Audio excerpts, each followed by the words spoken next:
nosso rol eigenlijk como manejador de natureza na rua e área não protegida. Den últimos 2 a 3 anos nós temos uma colaboração estreita com a Universidade de Wageningen. Nanta ajuda-nos a fazer investigação científica de Kiko Pahasi eigenlijk com a natureza. Então, nós temos onderzoek agora assim. Nang talasungo acaba de quedar claro que é Aruba 2050 Project. Nós fazemos aqui depois que nós fazemos trabalho similar na Bonaire e nós invitamos eigenlijk para fazer aqui na Aruba.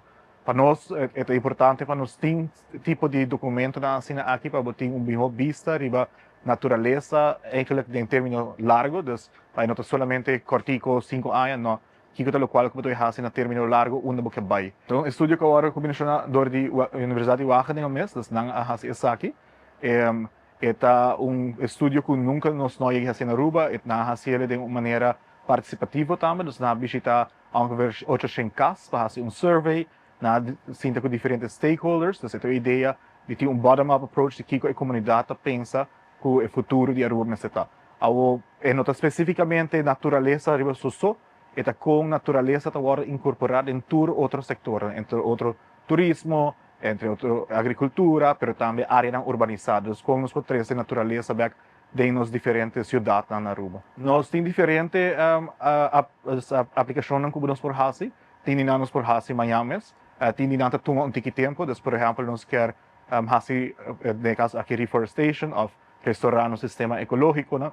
Essa aqui está começando a buscar essa minha na planta e mata e não se cresce para mim que nós encaramos no lugar. Então, essa toma seu tempo, mas tem certa ação que o fazer de viagem. É sumamente importante, sobre que, aunque o viagem gente a natureza como algo simples, é sistema ecológico. Então, vamos pensar especificamente onde a planta que mata para não dañar esse sistema e também para make sure que ele sobrevive para o próximo ano. Então, no caso aqui, nós fazemos diferentes onderzoek para nós. Então, passaram na fazer vegetatie map. En dus aqui também é base ora de projeto de reforestação que nós queremos fazer.